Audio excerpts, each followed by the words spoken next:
I didn't live in New York during 9/11. There was no one in the Lincoln Tunnel that Sunday. No one. There was no cars at all. In fact, I took a picture of it going through Scary.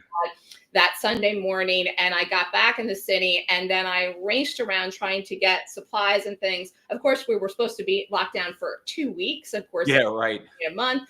But it was like a bomb hit the stores, Whole Foods, everything, CVS, Target, everything was insane. People were running around. They ran out of bags. I was at actually CVS trying to buy stuff and they had no more shopping bags. I said, well, how am I supposed to take this stuff home?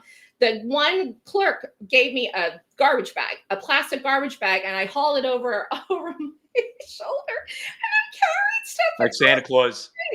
It was so insane. But luckily at that time I was trading. And so I was able to capitalize obviously on the sell-off that we saw in the market. And the interesting thing was, again, the market, some stocks had started to sell off before that, so you kind of wonder then, of course, people did know at the end of 2019, they did know about COVID. They did know what was happening. Now, when you go back and you say, well, who really knew what? That was already short the market and certain stocks. One was BA. I remember we were shorting that, that collapsed. So there were some winners and losers then since COVID. Some stocks really never, Peloton's one of them. It's probably never going to go back to the price that it was before. So some things really benefited from COVID. Some things, were a disaster. But I'll never forget that time. And again, that was 5 years ago. Feels like longer than that, but it was only 5 years ago. You know what? It's scary, but like I've been doing this for 30 years, 35 years. Wow. I've been through I went through the internet bubble. I went through we had Hurricane Sandy here, the financial crisis. I guess that's how you got into trading, right? Because they laid off everyone on mortgages and everyone into it.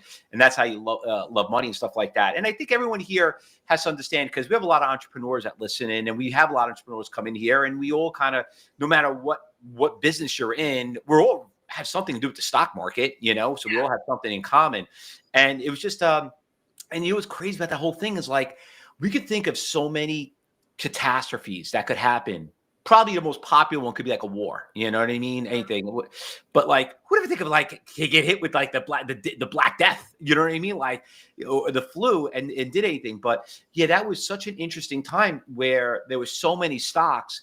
Like I know you like to short a lot. I do like to short. So again, the benefit of, obviously learning how to trade is you can do it from anywhere in the world. You can work from home. You can set your own hours. And like I was talking about with my banking job, I control my own destiny. If I want to work today, I work today. If I don't want to work tomorrow, I don't. No one's, the stock market will always be there. It is always going to be there. It's never going away. And so there is business. I tell them all the time. Yeah. Don't worry about it.